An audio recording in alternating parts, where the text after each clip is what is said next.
go. Yours is way better. Well, this is YouTube. We're live. Hello. Hi, YouTube. I'm Omar, social media community manager for K-Swiss. We got Zeda. Zhang. There might be an arm wrestle later. Who do you think has... Show them your guns. I got water guns. I don't really have that many guns here, but they are all in my legs, so I might kick you. I hope not. You already elbowed me in the face once. Well, you kind of asked for it, so sorry. Okay, so this is going to be like a continuation from our last podcast. I might end up mixing both of them together. Okay. But All what I want to go over, and I'm going to set a timer because I'm a chatty Cathy. Chatty Cathy? Chatty Maybe Cathy. that's your new name, No. Kathy. No. Omar Omar. Kathy. Omar. Omi. Omi. Oh me, oh my. All right, so timer's going. I'm going to hit record. And then I'm going to go live Oh yes. on my personal one. Bam. Kablam. My face. Are you good? Do you need to scoot at all, or are you fine? No, I was trying to get both of us in here, Oh, but shit, your no. face is like halfway. Hi, guys. Go live. Going live My booty now. does stuff too. And sorry, YouTube. There's only one person watching, so not sorry. But if you have a question, chime on in. Chime on in. And as far as you, hello, Zeda. Welcome to my IG. Hello. Hi, Omar. Nice to be on your IG. Up in this K-Swiss studio. Right here. K-Swiss Studio. Okay. And for the people that are about to tune in, Zeda is a professional wrestler, MMA fighter, cool girl, model, actress, singer, and comedian, apparently. All right. What I really want to chat with you, and as people like come in, I'll like see what the questions are. But I want to find out how you were able to grow your social media following. Probably doing what you're doing, but how that's impacted your brand deals, how you actually ended up working with Gary Vee. I'm curious to see how that all came about. And then I was looking through your Instagram, and you're very good at the way that you place brand ads in your feed. So I want to learn about that. And last but not least, I want to hear about TikTok and your strategy. All right. So I guess number one, how do you what are some tips you have to growing an Instagram following for someone that, you know, is just starting out or has been trying to do it but has hit like a wall and just can't grow it? Well, one, most important, content creation. You gotta just keep creating content, whether you think it's good or bad. You just gotta play around with it, because at the end of the day, it depends on who your crowd is and what they like. And like, for example, my Instagram actually started as a modeling Instagram. Back when I was modeling, I moved out to California, and I started that Instagram when I did import modeling. So when I switched over, and I was also doing MMA as well, so my fan base is modeling and MMA. But when I switched over to pro wrestling, when I got signed to WWE, I was like, I need to start building. I don't want to start over with a new Instagram. I need to start building this Instagram. Because at that point, I had already gotten about 30,000 followers. Because when I was at all the car shows, I would hand out like guerrilla marketing. It was literally business cards. Here's my banner. Here's my Instagram name. And when I meet people, I always have them tag me. When I'm taking photos with the fans, I always have them tag me immediately. So the fans, they get my Instagram off the bat. So starting off, it was like that. And then after I started, just whatever industry you're trying to go in, just start liking stuff. I literally spent 2.5 weeks nonstop, all day, all night, just liking pro wrestling stuff, just to get the algorithms to be pro wrestling. How long have you been doing that? Do you still do it or what? Now my algorithm, it knows that I'm a pro wrestler, so it just pops up for me. So I don't have to do that anymore. But before, it was all like modeling stuff and car stuff. But now I still get that because, I'm still kind of involved in that field. But now it's mostly pro wrestling and MMA stuff that pops up. When, Gary obviously has this thing that he calls the 180 rule, or $1.80, my 2-cent rule. What do you think about that? Have you tried that before? Do you know what it is? Or? No, I have not kept up with it. Oh, Sorry, Gary. I've seen so many other videos, but you got a lot of videos, and I've been running around. So I've been sleeping in my car the past 2 days, okay? I promise she's not homeless. She's just been busy. Yeah. Busy. So what Gary talks about, and I've tried this with K-Swiss, I tried it with my personal, and it works. The problem, it's not even a problem. The thing about it is it's a lot of work. And the 2-cent rule is you go and you search a hashtag, let's just say MMA, and the top post or the most recent, I like to do both, but the first 9 that pop up, you'll go like and leave an actual comment, and then I like to go above and beyond, and the first few comments, I'll go through and see what people are saying, and I'll try to chime into the conversation if I can and if it's relevant. So he calls that, you're leaving your 2 cents, and you do that over and over and over, and that's $1.80. So it's the $1.80 rule. I mean, I guess I technically do that. I didn't consciously think to do it, but naturally I just go through the feed anyways. Like Instagram, I know it's social media, but it's not really social for me. Like I am on that thing all day because that is my business. I talk to my fans. I get all my bookings through there. And so I'm constantly on there, whether to answer people or to just like stuff. So right now, like if you grab your IG, I'm sure you have some people that are commenting. Yeah. I'm curious to see like what they're asking, because that's the beauty of social media and personal branding is the ability, like what we're doing right now. We're going live and we're talking about social media and how people can create their own brand, become their own thing, or that's even true. Start their own company. And so hence Sneakers for Entrepreneurs and outfitting and inspiring the next generation of entrepreneurs. So what are your people telling you right now? Everyone's saying hi to me, a lot of highs. Everyone's signing up from different countries. Hi from Taiwan, oh hi. Hi from Mexico, hi, that's cool. You mean hola. Hola.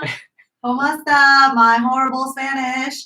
How have you been doing as of late? You had a career in WWE, Mae Classic, and NXT. My question for you is what caused you to be released and will you return? I had an injury. I suffered an injury, had to be released, unfortunately. But I don't know. I may return. I may not return. It really is up to WWE. And when that day happens, it also depends on where I'm at. I'm enjoying myself as an independent wrestler. And I feel like there's a lot to gain and learn out here in the independent scene. What advice or what do you want to say to a lot of these young women? Because we live in an era where, women are like the superheroes. And I think it's badass that there's no limit. Obviously, there's never been a limit, but now more than ever, there's no limit to what women are doing and accomplishing. And you are not only a professional wrestler, but you used to do MMA, which is still mind-blowing to me. So what advice do you have for women, females, young ladies that haven't quite had the confidence to go out and conquer goals that they have? The most important thing is not being scared, because that was the thing that was holding me back. I've been scared my whole life. And I've passed by so many opportunities in my life that it got to a point where I was just fed up. I was fed up with letting all these opportunities pass me by, seeing all these people doing things that I wish I could do. And it got to a point where I had to be really realistic with myself. Like, why aren't these opportunities happening? Why am I not where I want to be? And the reason why I'm not is not because these opportunities didn't pop up. It's because I never put myself in the situation to be around the opportunities or to take the opportunity because of fear. And it gets to a point where you got to see it as, so I grew up on Eminem. I really enjoyed listening to his music. during my like rebellious pre-adolescent years. But a lot of his music actually has helped me, especially his one talking about how he only has one chance. Um, and I relate to that so well because you really do only have one chance. When that opportunity comes, it may never come back again. And Yep. you're going to sit there and regret not ever taking it. So, what is the worst that you can do by doing it? Let's say you fail, but at least you tried and you at least gave it your all. But if you didn't even try, you're never going to get there. So, you just got to tell yourself yes all the time. You got to be the yes man, yes woman, and just take the opportunity and give it 100% and see what happens. What about brand deals? Let's talk a little bit about that because, like I said, I found you because of the Gary V. Got the box right behind you. Yes. The Gary V collaboration that we just released, Positivity and Optimism, which ironically enough, I don't know if you know this, but if you take the insoles out, well, it even says it on the tongue, but it says one life. Yeah, that is. When I saw that, I was like, "That's crazy," because it really hit home. Like that, I feel like I live my life like that. You really do only have one life, and you could only chase this dream once. There's a time limit, depending on what it is. But most likely, in your early years before you start having big responsibilities, that's your chasing time. So don't be afraid to chase it. Don't keep letting things hold you back. I grew up from a small town where everyone just goes and do whatever it is and freaking not saying it's bad to, settle down and get married and all. If that's what you want, that's great. But if you have dreams, don't just go do what everyone else is doing. Go chase your dreams first. And then whatever comes later, then that comes. I love that. How did you get in touch with Gary, or how did they get in touch with you to be a part of the campaign? So I was actually shocked when his team just hit me up out of nowhere, just like wrote me an email and was like, "Hey, I've been going through Gary's followers and saw you and feel like you would be a great at working with us for whatever opportunities that come about." So they added me to their, I guess, influencer roster, and they're like, whenever we have opportunities, we're gonna shoot it your way. So then they said to have this positivity and optimism video posted. So we prepared for that and waited for the release and released it all out. And I was just like, this is actually perfect because the campaign, it's such a positive message, hence positivity and optimism. It's a positive message, and it's so true. And I feel like that actually helps so many people. So then he ended up, I didn't even know I was getting these dope ass shoes with it. But I thought it was just like a video thing. But then out of nowhere, they're like, "Hey, what shoe size you wear?" I was like, 7.5 to 8? Why? They're like, "Pick one." And I was like, "Oh my gosh, but I want both." But I ended up picking the black ones and they sent it to me. So it was really nice being able to collaborate on such a cool campaign and get some sweet K-Swiss shoes. So I don't think that you get approached by Team Gary V like you did unless you're truly making some sort of difference in the world, in my opinion, or trying to be your best self. How did you build your brand to get that kind of awareness? Consistency. Being consistent is very important. It took a long time because, like I've mentioned before, I have a vast background and it gets confusing marketing wise. Like, they're like, how is it that she models and sings and dances and then MMA and then pro wrestling? So they get confused. It gets confused branding wise. So that was the struggle for a lot of my life. But then I realized at the end of the day, even though I do love doing all those things, and if I could clone myself and do it all equally, I really would. But because I can't, and I'm lucky enough to be able to get to a point where I was able to be signed with WWE. So now I'm like, this is my full-time thing. Because the good thing with pro wrestling is I realized the reason why I was doing everything was because I enjoy martial arts. I enjoy the acting side. I enjoy the dance and music and modeling and all those entertainment sides. But you can't be doing 5, 6 things at once. But luckily, pro wrestling is a sports entertainment. So I get to do all of those at once. It's a combination of everything. So I'm like, this is really where I need to be at. So first of all, you need to figure out what you are, what your brand is, what you're trying to promote, and what message you're trying to say to the world. And then just be consistent with whatever content you put out has to be related to whatever your message is, and put it out consistently. I love that. Even I think about that often, and even more so now that I've been working with K-Swiss for a year and working with models, influencers. They're so different. There's models because that's what they do and that's a profession. And when you work with a true and pro model, you're like, okay, I totally get it. And then there's influencers that aren't necessarily models, and when you work with them, you're like, okay, you kind of have to coach them a little bit more, but they really have influence. And then when I kind of compare their social medias, it does make, at least it's starting to click. Having a consistent message, a look, a brand is actually a lot harder than you think it is. Oh, it's really hard. That's why there's whole schools for it. There's a whole department for it. It takes a lot of work with branding. There's a lot of psychology behind it. There's a lot of marketing, a lot of research that has to be done.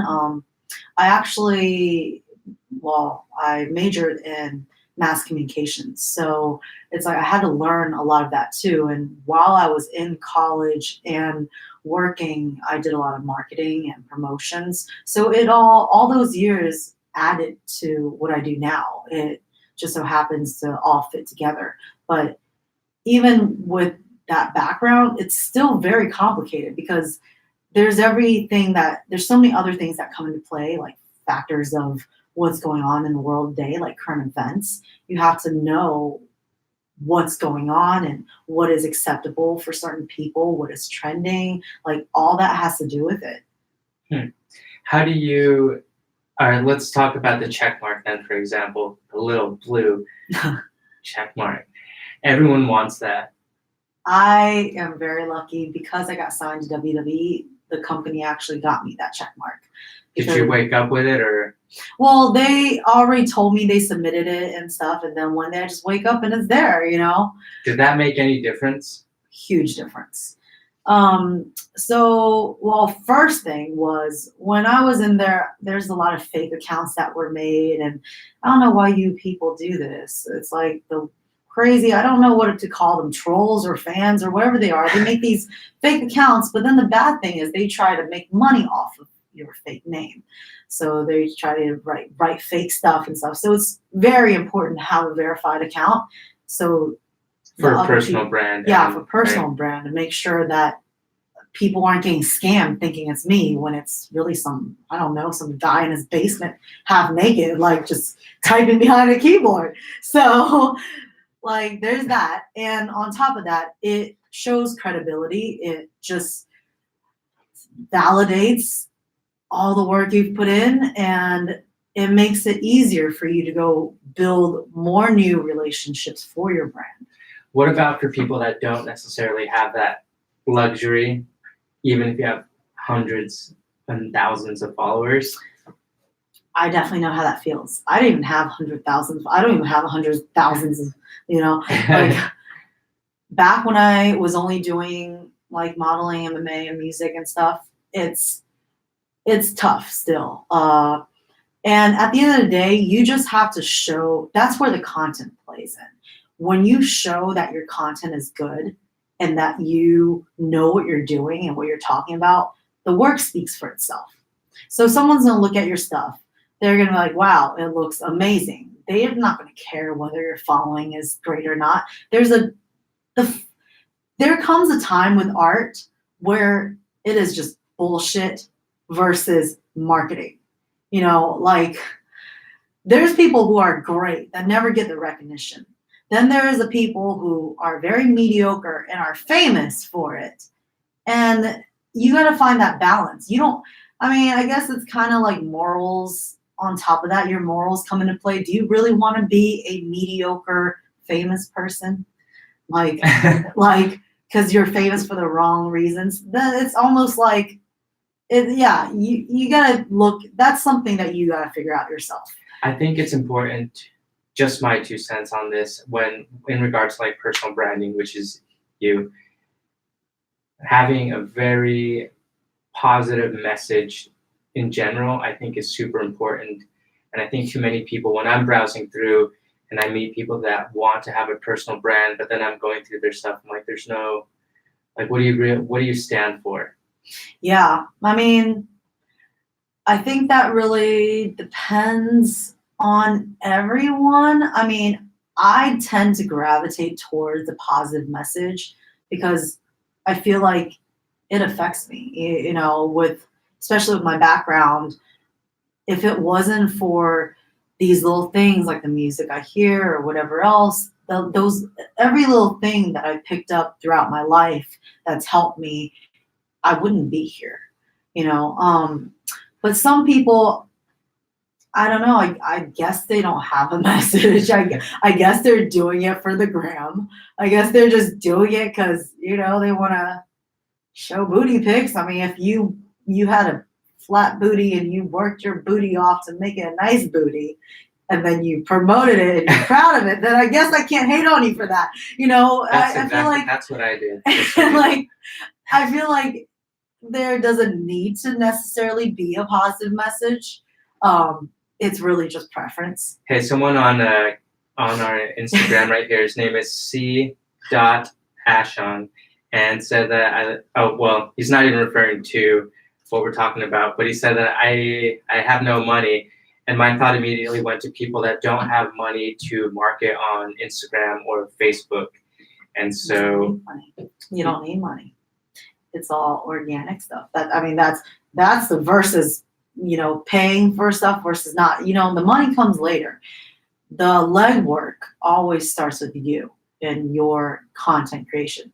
I mean, nowadays it's like all you need is a phone. You need a freaking phone. That's it. Instagram's free. You just get on there and film stuff, put in sweat equity first, and then you put it on there and then start building from there. It just takes time. It literally, it's work. I'm not going to say it's easy. You literally have to go through and do hashtags and read on how the algorithms work. Go figure out like what I need to like and how often I need to like, when I need to post, what I need to post. And there's so many things that just takes a lot of time and reading, just sweat equity. And in time, you're going to get the money for it. And if you don't even have a phone, then get a regular job, earn the money to get a phone to do that. Because no one just starts out being able to chase their dreams. I had to work all these odd jobs I did not want to work just so I could chase my dreams. I'd be homeless to chase my dreams. It doesn't just come like that. Everyone has to start somewhere. And again, for the people that are just slightly tuning in here on Instagram and the YouTube community, hey guys, Zeda is a professional wrestler, WWE, Bam, and MMA fighter. She pretty extraordinary. Yesterday we were talking, or a couple days ago we were talking about when you were homeless, which still blew my mind, and now you're not, which is really dope. Hey, fam, friends, yes. What advice do you have for brand deals? And what I mean by that is, I believe in a motto that you give without expectation. So if you want to work with a brand such as K-Swiss, for example, I would say don't be afraid to create free content without asking. Don't ask for permission, just go and do it. Meaning if you like the Gary Vee shoes and you want to get on Gary's radar or K-Swiss's radar, get the shoes and show your stuff over and over and over. And that's a philosophy that I live by. What advice do you have for people that want to make a career out of Instagram with brand deals? I definitely agree with that. Actually, I relate that to my modeling a lot. It's not like every model that starts out gets paid to model. You got to do free work. And it's the same thing with branding. You got to go make content, create free work. You're doing free work to promote someone. And when they see your work, especially when it comes to art, it's very visual. People want to see what they're about to get.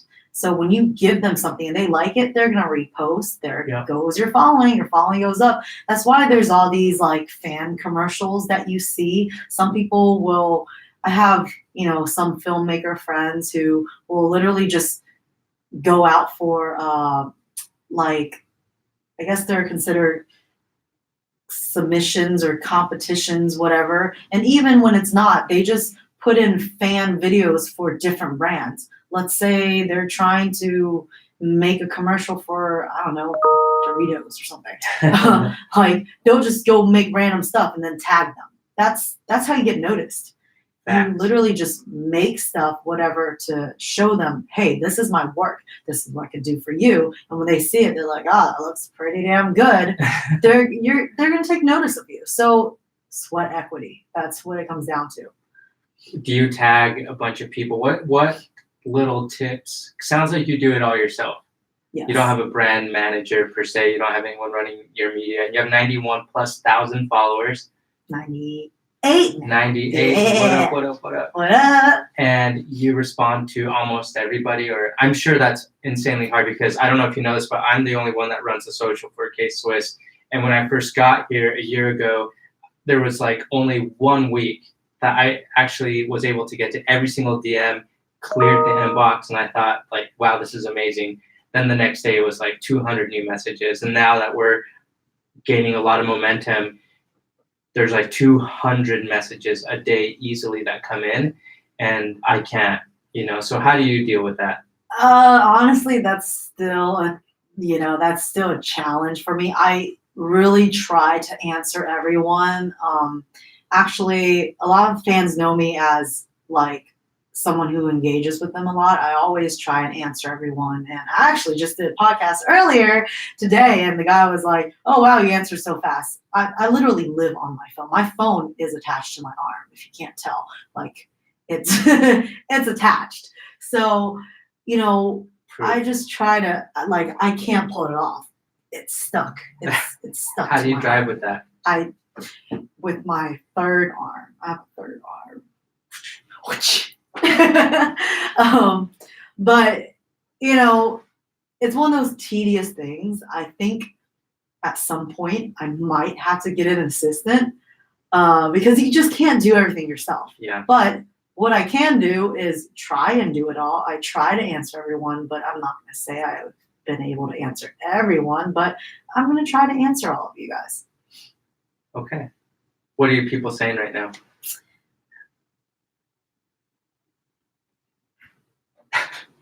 This is the quietest that it's Seems to me that you're one of these people who want it to be successful and be where you are, but usually rebuilding your character is the best solution. Are you always good as rather a face or heel? It's a very pro wrestling question. I'm better as a face, a baby face, just because of my background. But the thing is, I can play heel easily just because I can channel all the horrible people that bullied me. So I'll just, it gets to a point where, this is acting. You have to learn how to be in front of a camera all the time. So acting side, no problem. I play face or heel, meaning good guy or bad guy. There's a girl, her name is Red Romina, at Red Romina, for the listeners and viewers. You should give her a follow. She just said, I love Zeda's top. Aww. Smiley face. Thank you. Zeda's actually a really badass content creator. I want to see if we can kind of bring her on and see if we could chat with her for a little bit. But she has also created her own personal brand. Let's see if we can do this. Kind of noob over here. Noob. He called me a noob because I was surprised at the horrible traffic coming to downtown LA. Because it was around 4:00 and people should be leaving LA, not coming in. Why are people coming in? There she is. Let's see if we can hear Zeda. Or sorry, not Zeda. Romina. Hi. Let me flip it so you can talk with her. Hey, how you doing? Hi, good. How are you? I'm doing awesome. So, I'm Romina. honestly relaxing in bed. I made some tea, so. Oh, I love tea. What kind of tea? I made chamomile. Ooh, the relaxing kind. Romina also sings. if you go to her Twitter, she has a nice little piece where she's singing the Never Ending Story. Oh, okay. Let's check that out. But Romina, to the people that are listening or looking at the comments, what advice do you have for people that want to create content? I know that's what you do full time. How did you build your personal brand doing that? Well, you just have to start. I think there's this idea that you have to create like this perfect package, that you have to be like 100% like just marketing, right? That's like what's tossed out at us. But I feel like so I have this phrase that I came up with, which is Minecrafting it. And the idea behind it is, when Minecraft came out, it was completely, it was like super beta, right? It like didn't have anything, and now it's $1 billion industry. And I think that if you worry too much about perfecting what you are going to be putting out there, then you end up not putting anything out there at all. And I think that in creating, you eventually find your voice. And don't feel like the voice that you start with, the brand that you start with, this package that you start with is the one that you have to stick with, for the rest of your life. That might change in 3 months, or maybe, it works out and you love it and you end up doing it for 30 years, What advice do you have for people on different platforms? And question for you too, Zeda, because I know Romina, even though you can't see me. See half of you. That's good enough. Wait, am I over here? No, right there. I see half of you. She doesn't. You're really active on Twitter. You have an awesome following, and then you're also really consistent on Instagram. What advice do you have for people that are trying to juggle platforms? You really just have to do it. Well, my advice would be to pick one platform and to try to do it well before moving on to another platform. If you feel like it's not something that you can do, like if you're feeling like you're spreading yourself too thin, then don't feel like you have to be on every single platform in order to succeed or in order to have like your brand out there. I think it's so much better.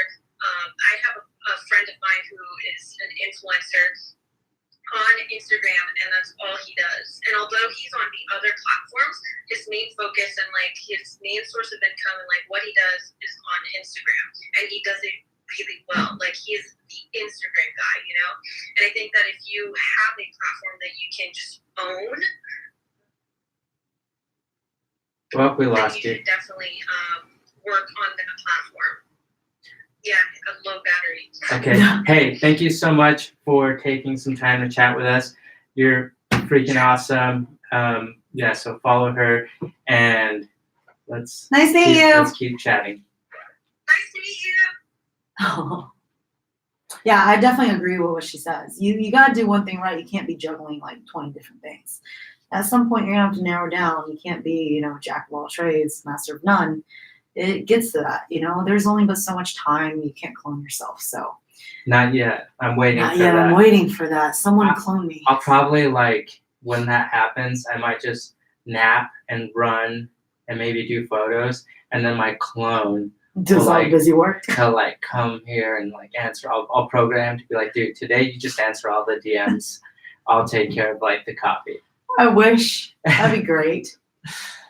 Well, I think, there's only maybe one other thing that I want to chat about, but how do you present the certain products and stuff on social media, or how do you choose brands to work with? So when I present the products, I try not to present it too commercially. I feel like that becomes, first of all, starting out, I'm picky about what products I choose. It has to be something I actually like, because you don't want to just be a advertisement whore or whatever you want to call it. Because at the end of the day, if you don't actually believe in the product, then you're just doing it to be fake. So there's a lot of products that I choose because I actually like for example, one of my protein sponsors, I've been with them before they sponsored me. It's because I was already spending money drinking their protein. I'm like, well, I wonder how it's like if they would just sponsor me. So I don't have to keep buying protein, and then they end up doing that. You know, Did they approach you or did you approach them? I approached them. How? The reason I'm asking is there's this guy right here. His name is at Demonte. Hopefully I said that right. DeAmontay. Demonte_official. He said, should I DM you guys or should I wait for you guys to DM me? So you DM'd the company. Yeah, I mean, it doesn't hurt to DM someone first. You know, worst case scenario, they say no. They'll be like, no, sorry, you're not fitting for it. Or maybe you got to be persistent. If they say no, like work on yourself, whatever it is that they feel that doesn't fit, you just come back later when you've built up some more. Do they, with rejection, because everyone's going to face that over and over and over, Yes. how do you handle rejection? I just move on. I've been rejected my whole life. So I just move on. I'm like, all right, doesn't work. Sure. Find someone else, you know? Do you ask for feedback? Yes, of course. Like, I feel like it's always good to have feedback. I feel like people are too scared to ask. Maybe this came from my martial arts background, but no matter what, you should always ask for feedback. When someone says no, there's always a reason why. There's always a reason why someone gives you an answer for something. So you should find out what that reason is and go off of that to try and help build yourself. So if they say no, ask them if politely, of course. Don't be like, why? You know, ask politely, like, hey, what can I do to be more fitting for your brand? I really like your stuff. It's like, I would love to represent you.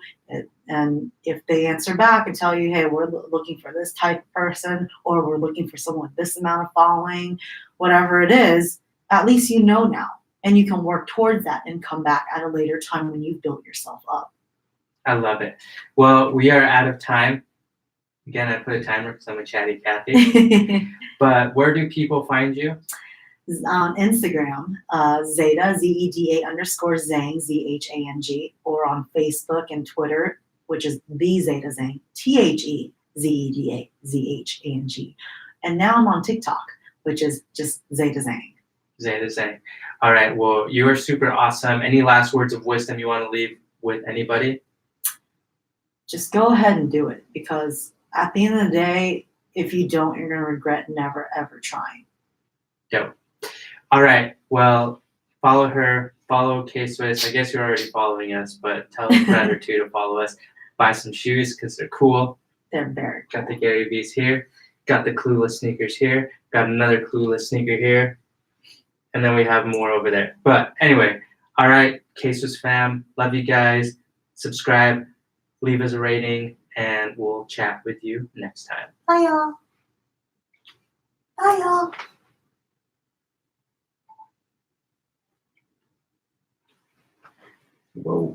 Whoa. Okay. Cool. That was awesome. End stream.